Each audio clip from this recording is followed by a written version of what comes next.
How a former pro takes advantage by doing an easy job.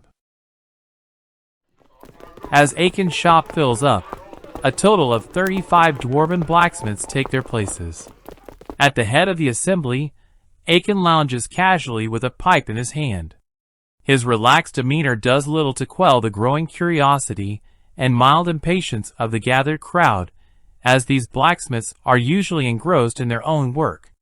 Halting their duties requires a significant reason, and with beverages lined up before them, misunderstandings start to take place, as the blacksmiths assume that Akin is merely indulging in his free time, and he should have just drank and slept by himself.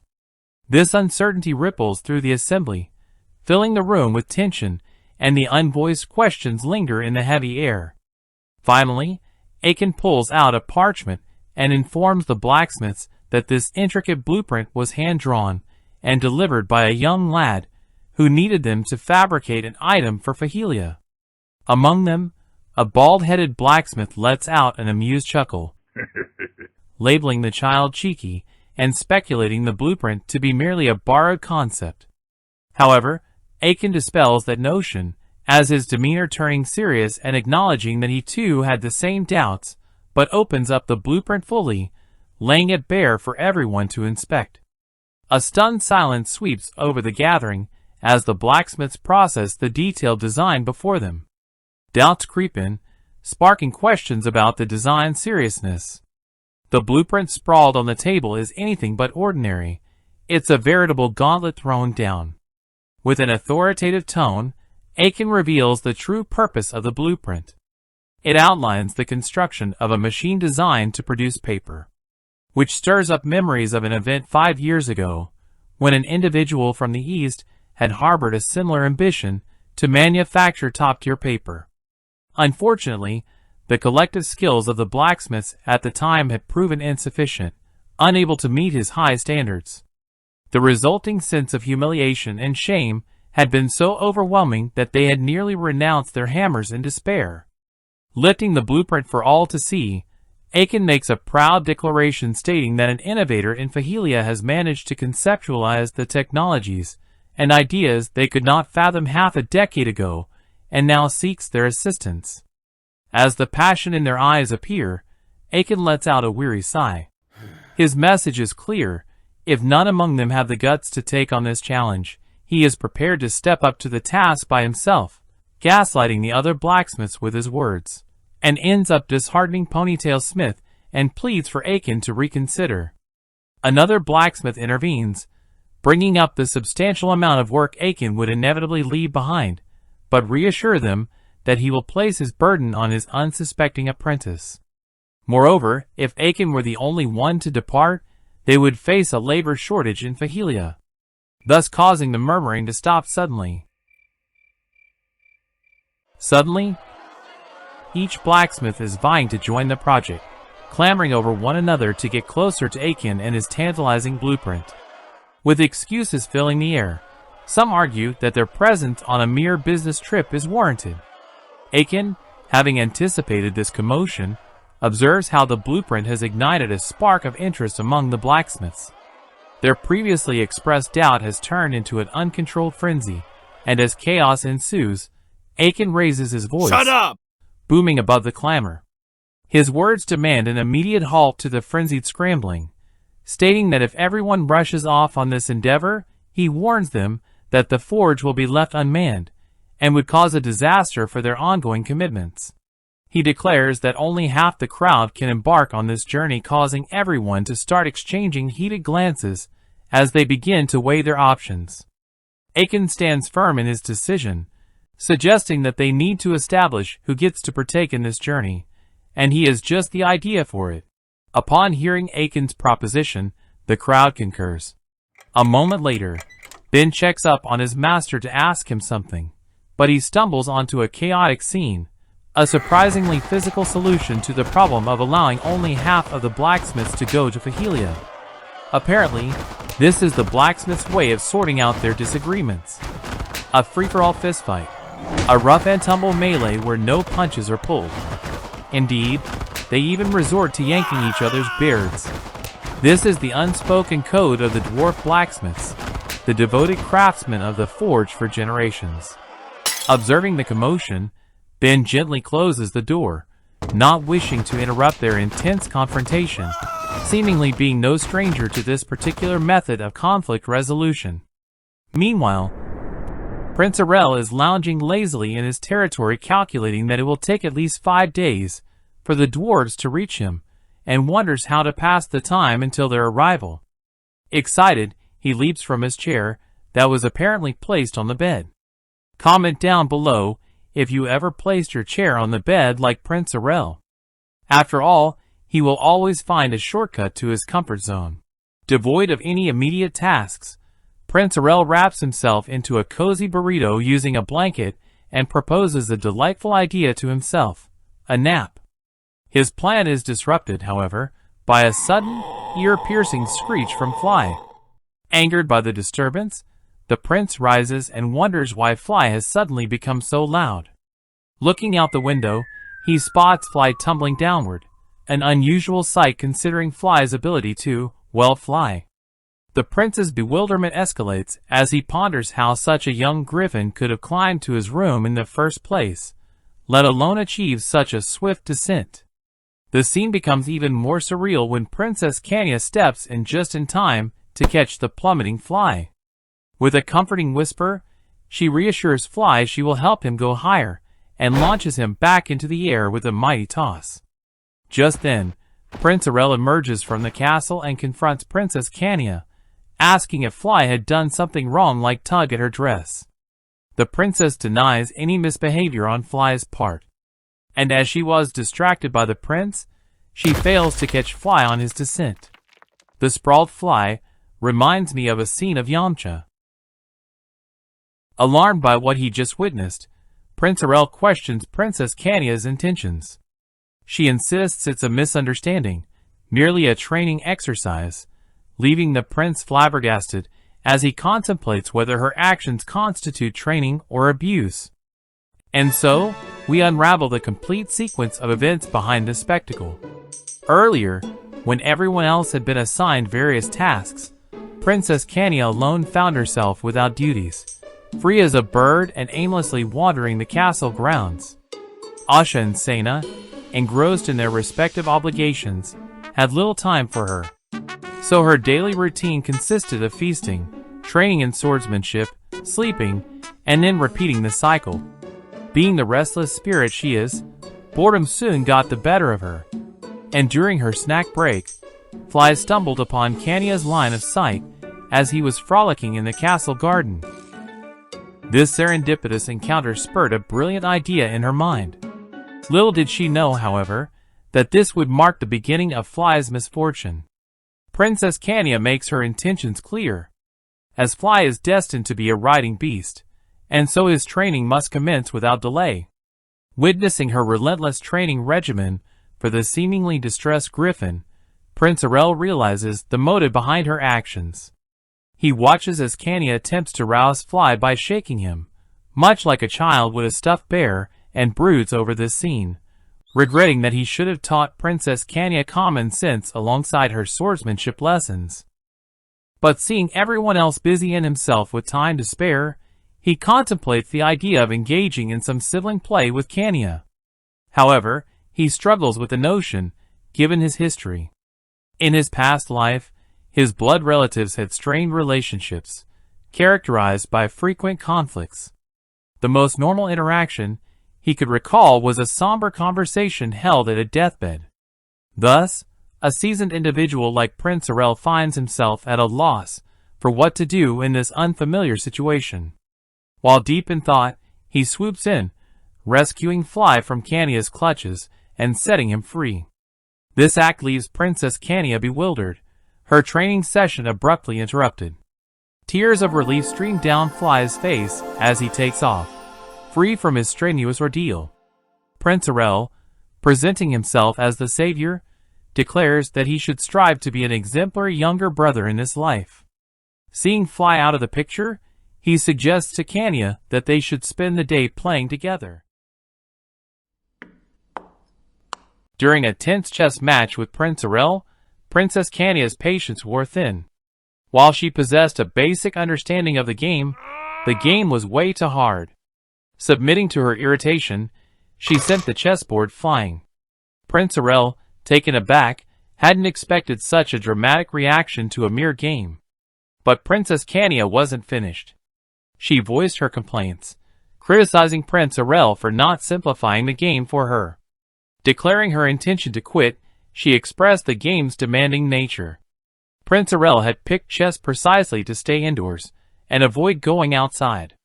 Recognizing Princess Kania's struggles, he offered a solution.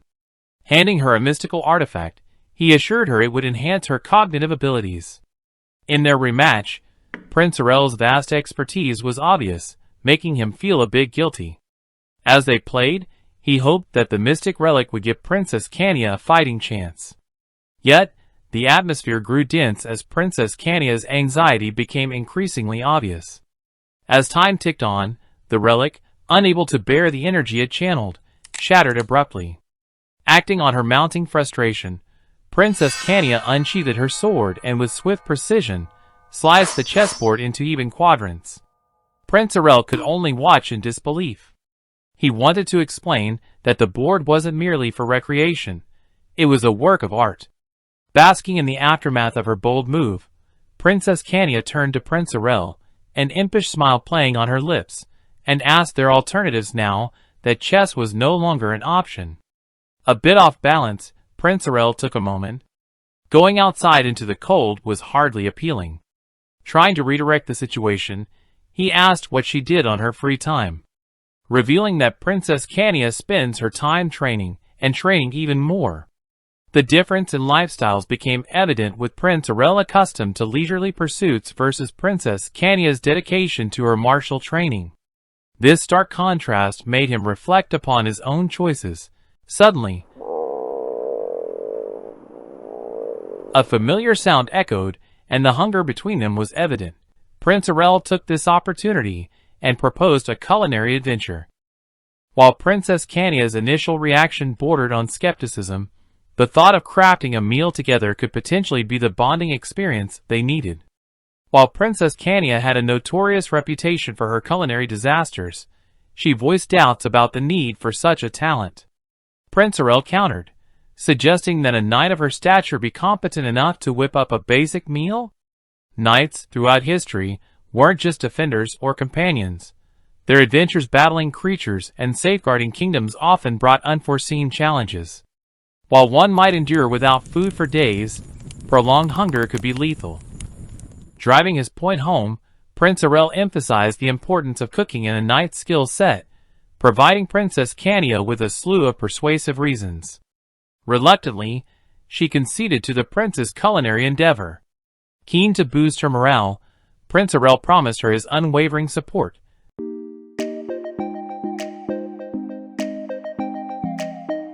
Asking if she was ready for their maiden attempt at creating a stew. A stew is essentially a mishmash of carefully selected meats or vegetables, simmered to perfection. A common dish during travels, its beauty lay in its simplicity and low risk of going wrong. Prince Arel harbored hope that their culinary journey would at least not become a deadly food tour. Observing Princess Kania's culinary efforts, Prince Arel was genuinely impressed with her knife skills, a sentiment he did not hesitate to share. Boosted by his compliment, she confidently moved forward with the recipe, directing her to add the finely chopped ingredients to the cauldron, followed by a meticulous addition of spices and herbs. With everything in place, they allowed it to simmer, melding the flavors until every piece was perfectly tender. Wow! Even better than Mana! To Princess Kania's astonishment, the stew was a success, far surpassing her initial fears. Prince Arel expressed his pleasure, reminiscing about the days when he too was just a junior cook. He jokingly mentioned that given how minimal his own contribution had been, Princess Kania's emergent culinary talents were undeniable. Reflecting on the day's events, Prince Arel was content that what began as an impromptu chess duel had reached a pleasant, collaborative undertaking. With their meal winding down, he anticipated nothing more than a leisurely nap. Alas, it was not to be. A butler came running towards them, bearing urgent news, and almost made the prince spit out his stew. He had been explicit about his wish for solitude on his day off, making the staff member's interruption all the more shocking. The reason soon became clear. The attendant spoke of an unscheduled visitation. A flock of dwarves had made an imposing entrance. They were encamped outside the estate's entrance, wielding an assortment of tools and issuing bold ultimatums, demanding an audience with the prince. Annoyed by this unforeseen circumstance, Prince Arel now found himself pondering how to deal with this new challenge. Their unannounced presence in Falia was truly out of the ordinary. As the prince mentally prepared himself to engage with the dwarves, the conversation took a sudden sharp turn. Aiken, a burly dwarf, pointedly inquired if Prince Arel was responsible for a certain blueprint. Without waiting for a response, Asha, fiercely protective and with a quicksilver temper, brandished her weapon, her voice steely as she demanded that Aiken correct his tone. Wishing to diffuse the mounting tension, Prince Arel moved to ease Asha's fury.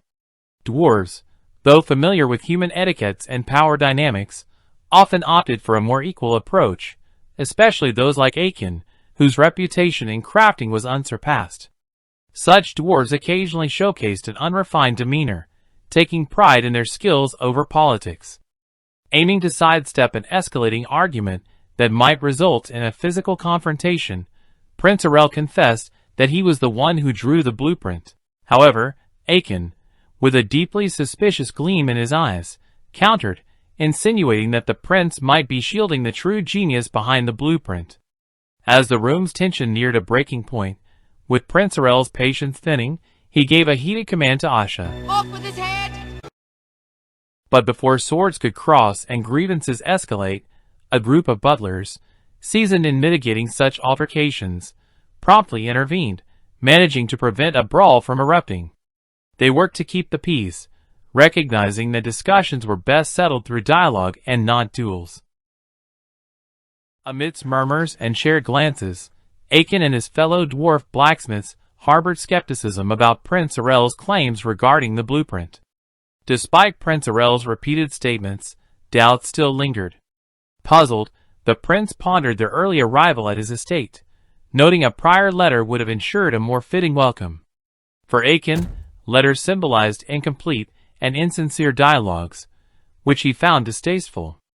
His primary concern revolved around the legitimacy of the commission mentioned in the earlier letter.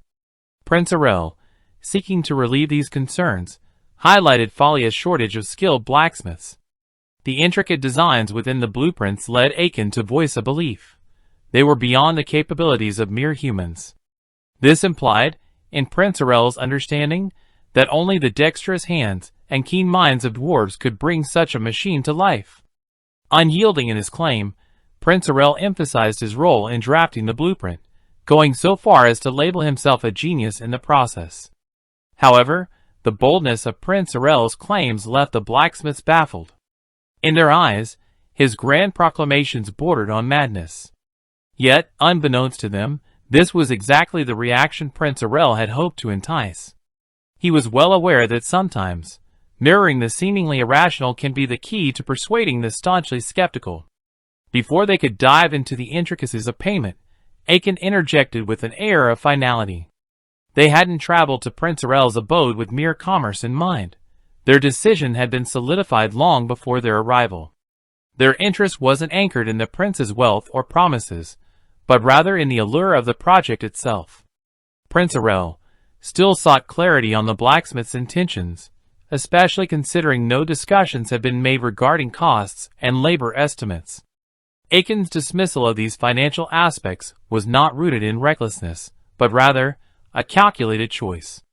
The full depth of the blueprints hadn't been revealed yet, and Aiken's sharp eyes had detected its incompleteness.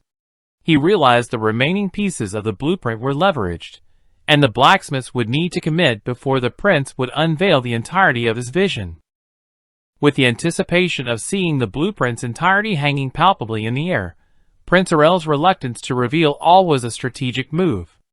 The prince held a piece of the puzzle close, and as Aiken tried to employ his charm to get the rest of the blueprint, it unfortunately did not sway our prince.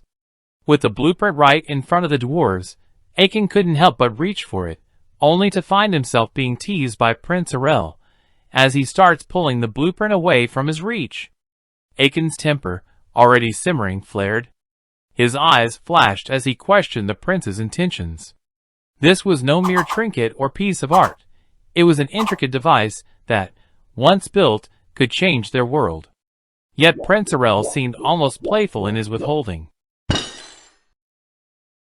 Prince Arel made it clear he wasn't ready to reveal the entirety of the blueprint. Instead, he directed Aiken to first construct the portion detailed in the fragment he was willing to share. Only upon its completion would the prince consider revealing more. Aiken's temper flared at the prince's terms, but he had little choice. To gain the prince's confidence, they would need to honor his request. With a resolved nod, Aiken took the offered blueprint fragment, vowing to return upon its successful execution. While Prince Arel hadn't anticipated the fervent interest the blacksmiths showed in his design, their reaction shifted his strategy. Instead of readily providing the entire blueprint, he saw an opportunity to ignite the dwarves' zeal even further by dangling the remaining pieces just out of their reach.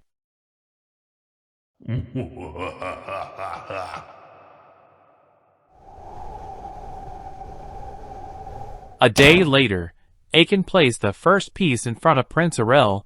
The signs of fatigue on the dwarf's face were evident. The prince was eager to progress, quickly handing them another fragment of the blueprint. Yet, his enthusiasm was tinged with a growing unease. It became clear that the dwarves were foregoing sleep in their zeal to see the project to completion. Each time Aiken and his team returned, they bore with them another perfectly crafted component, every one of them a testament to their remarkable skill and dedication. Prince Arel couldn't help but marvel at the speed and precision with which they worked, completing a task within days rather than the weeks he thought. Finally, after an intense period of continuous work, the machine stood in its entirety. Damon handed over the result of their combined endeavor. Pristine sheets of paper, a flawless outcome of the device's operations. Brimming with pride, Prince Arel couldn't help but vocalize that the machine's success was due to his ingenious design. However, his loud self-praise did not sit well with Aiken. After all, it was the dwarves' relentless effort and unparalleled craftsmanship that had brought the prince's vision to life. Prince Arel's innovation was revolutionary for Thalia. By mechanizing the paper production process, he dramatically shortened the time it traditionally took to make paper. Given that Thalia was rich in timber, there was no shortage of raw materials, ensuring the factory's uninterrupted operation for years to come. When Aiken questioned the satisfaction of the prince regarding the machine they had constructed, Prince Arel's contented response was palpable. But the prince's aspirations didn't stop at just one machine. He envisioned an entire facility filled with these paper-making marvels, enhancing production exponentially. It became clear that Prince Arel had commerce in mind. The rapid rate of production hinted at an imminent influx of paper into the market, and it was only a matter of time before he started trading it. Soon, a figure approached the bustling factory site. Introducing himself as Lycan Einrest, he was a direct link to Prince Arel's lineage, the younger brother of the prince's mother. Prince Arel had reached out to his maternal side, expressing his desire for a trustworthy family member to oversee the burgeoning paper trade. Without hesitation, Uncle Lycan had come to answer the prince's call, signifying the importance and potential prosperity of the venture. As Lycan was shown the stacks of pristine paper, his eyebrows rose in astonishment. The smooth, even sheets were unlike anything he had ever seen. He had expected a regular, rudimentary product, but was met with a level of quality that challenged the very definition of paper. Initially skeptical, Lycan had braced himself for disappointment. But the paper Prince Arel introduced was not only superior in quality, but also more affordable. Their most pressing concern was the potential reaction of the existing paper merchants to the prince's revolutionary products. Prince Arel managed to alleviate Lycan's fears, emphasizing that there should be no cause for concern, as their product vastly differed from what was currently available on the market. Without delay, Lycan proposed the development of a strategic sales plan. Considering their dwindling revenue, he intended to focus on distributing the paper to areas with the most pressing needs. Prince Arel attentively watched Lycan, growing ever certain of his uncle's abilities and integrity in his new role as a merchant. At this moment, the prince realized that his ambitious plan to amass a fortune was on the brink of unfolding. Just a few days later, Lycan had masterminded a successful paper distribution strategy, and with the deft skills of the dwarf blacksmiths, their factory brimmed with innovative machines. Remarkably, the diligent dwarfs completed their tasks in less than a day, signaling their readiness to depart from Thalia. In gratitude, Prince Arel intended to host a lavish feast in their honor, marking the success of their collaborative efforts. However, Aiken noted the backlog of commitments awaiting them, jesting that their apprentices might very well perish without their supervision if they lingered in Thalia. As a parting gesture, Aiken assured the prince of their continued alliance. Should Prince Arel require their expertise again, a mere summon would suffice, and they would prioritize his request above all. Prince Arel marveled at the unwavering commitment of the dwarf blacksmiths to their craft, their swift departure a testament to their dedication. He found himself torn between admiration for their professionalism and perplexity at their seemingly abrupt nature. Regardless, gratitude swelled within him for the role they played in bringing his vision to life and his start of adding another product to the market. The debut of Prince Arel's paper in the market was nothing short of a sensation. Its arrival stirred disbelief among the masses, who had never held such a superior product in their hands. It wasn't just the unparalleled quality that left people astounded, but the affordability that accompanied it. Whispered conversations transformed into loud praises, applauding the resilience, finesse, and economic value of the prince's invention. But the paper wasn't the only testament to Prince Arel's visionary leadership. Stories also spread about his ambitious road construction projects, further bolstering his reputation as a forward-thinking leader. The combined allure of the paper's quality and its cost-effectiveness quickly captivated the affluent circles of society. As the crisp sheets passed through the king's fingers, he sensed a significant deviation from the customary parchment he was accustomed to. He inquired of his butler, curious about the switch in materials, upon discovering that this superior, more affordable paper hailed from Thalia under Prince Arel's governance. A mix of astonishment and pride illuminated the king's features. A knowing smile graced the king's lips, for such ingenuity was precisely what he had always hoped to witness from his son. The further revelation from the butler about Thalia's forthcoming tax contributions only deepened the king's satisfaction. The once struggling territory of Thalia, in a relatively brief span, had seen a significant economic revival, a feat that spoke volumes of the prince's leadership. The king felt a profound connection with the prince, recognizing the vision and drive that motivated the young ruler's actions. Back in the comforts of Thalia, Prince Arel resumed his favorite pastime, lazing around in the luxurious embrace of his bed. A sudden, almost whimsical feeling struck him, as if someone, somewhere, was weaving tall tales about his exploits. Little did they know, many of his achievements, impressive as they were, often stemmed from unintended consequences of his actions. But speculating on distant whispers was not on his agenda for the day. With the paper sales flourishing and Thalia's coffers filling, the prince decided he had earned his break. Today, like many before, was designated for leisure, and nothing was going to keep him from savoring every moment of it. At the heart of the kingdom, in an opulent room adorned with golden trims and lush draperies, the queen and the first prince indulged in a mid-afternoon tea. The prince took a delicate sip, only to find the flavor richer and more refined than usual. The queen, with a graceful but sinister smile, mentioned the tea was a token of gratitude from Prince Arel, thanking her for the coat she had sent. The first prince chuckled and expected nothing less from Prince Arel, as he had caught wind of Thalia's rapid rejuvenation, and was both intrigued and proud of his younger brother's accomplishments. However, there was a subtle change in the queen's demeanor that caught the prince's eye. A fleeting tremor of unease, perhaps? When he inquired, the queen, ever the master of diverting attention, deflected the question, speaking of an ornament that didn't quite catch her fancy. Yet, her mind lingered on Prince Arel's pristine white suit, wondering about the man he had become, and the future that awaited him. The prince's intrigue deepened, as the queen described the ornament's tenacity to reappear despite her efforts to put it away. It was an enigma that this simple piece could be so persistent. Recognizing the subtle unease in the atmosphere, the queen deftly changed the subject to the prince's newly acquired sword. Gratefully, he acknowledged its craftsmanship, praising the renowned skills of the blacksmiths.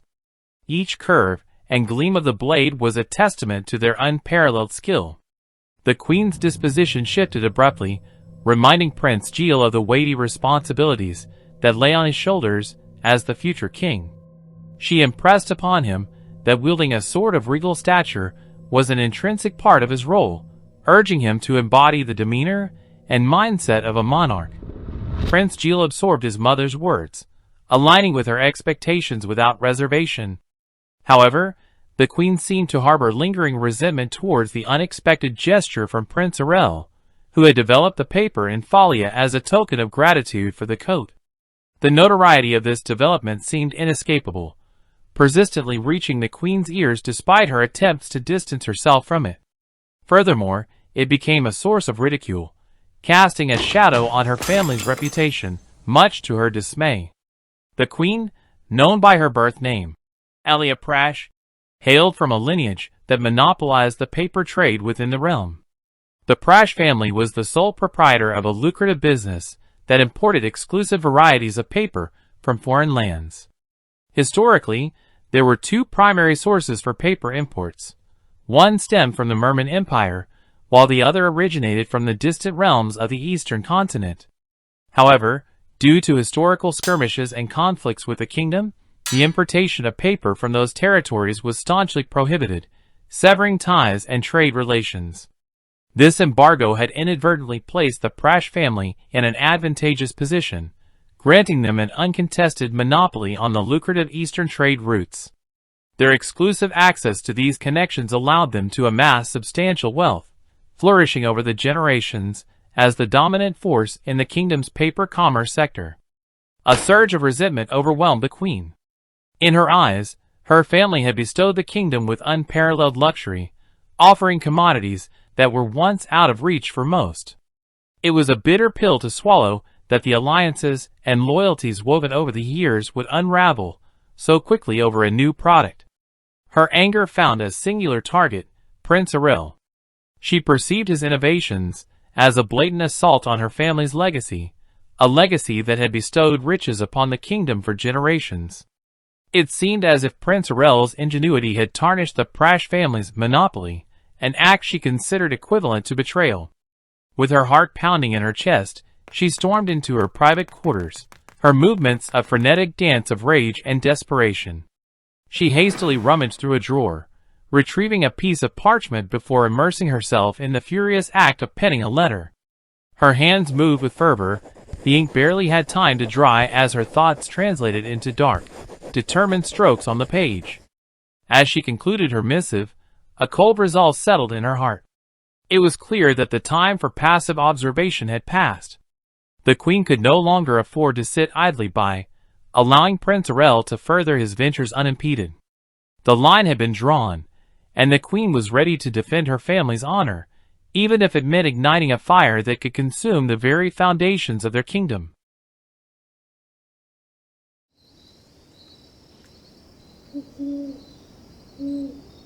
In the gentle luminescence of the moon, a mysterious figure draped in a hood disembarks from a carriage and slips into a nearby structure. A wicked smile and a low audible chuckle can be heard inside the building. Suddenly lights flicker on, revealing the manager Ian, who warmly welcomes their guest, who is none other than Prince Arel. Time seemed to have flown. It was already a year and a half since he ventured into this shadowy part of the world. And as the manager greeted him enthusiastically, questioning him if he was looking for individuals meeting the same criteria as before. Prince Arel dismissed the proposal. His requirements have altered this time around. Now, he was in pursuit of individuals who could endure the harshest of cold environments, with stamina that was nothing short of exceptional. In this second venture, the prince emphasized on acquiring individuals who were indeed genuine slaves. Curiosity piqued, Manager Ian asked the prince about the intended purpose of these slaves. Prince Arel was on a mission to build a group of individuals who could not only contribute to the growing industries in Thalia, but perhaps find a new sense of purpose and freedom within its borders. He was fully cognizant of the moral ambiguities engulfing the slave trade, but held on to a flicker of hope, a firm belief that he could grant these individuals a life markedly distant from the suffering and inhumanity that characterized their past. In response, Prince Arel raised a hand, showing 5 fingers. Initially, Manager Ian deduced that Prince Arel was requesting 500 individuals. However, he was astounded when Prince Arel specified his actual demand, a staggering total of 5,000 individuals to be incorporated into his forces, leaving the manager flabbergasted yet brimming with exhilaration at the scope of this transaction. Prince Arel smugly asked if the manager could be entrusted with this task. The manager embraced the profound duty with open arms, pledging to fulfill it with utmost dedication and precision, causing the prince to smirk, as he truly believes that money is the best tool ever invented. In just a few weeks, Prince Arel was evaluating the craftsmanship of swords forged by the blacksmith dwarves, finding them to be of impeccable quality. The swords were for the new slaves he recently received from Manager Ian, and as he was training the slaves he requested Akin and the dwarves to craft weapons and equipment for them, not knowing that the dwarves' ability to produce enough equipment to arm an astounding force of 5,000 was done in such a limited time span. When Prince Arel first welcomed his new guards, they were engulfed in despair. However, he nurtured them meticulously through kindness and fostered an environment that ignited a newfound enthusiasm during their training sessions. Under Prince Arel's guidance, these once enslaved individuals blossomed into committed soldiers, displaying unwavering loyalty to him. Elated with the strides they had made, the prince entrusted them with the task of protecting the village and the roads. Having accomplished his extensive list of tasks, he now contemplated to relax. But, under the cover of darkness, an unknown faction approached the grounds of the paper company, harboring the nefarious goal of either raising or usurping control of the famed paper factory. From a vantage point atop a cliff, a shadowy figure hidden behind a mask vigilantly surveyed the developing situation. They were well aware that the successful execution of their malicious plan would deal a significant blow to Thalia's economic stability.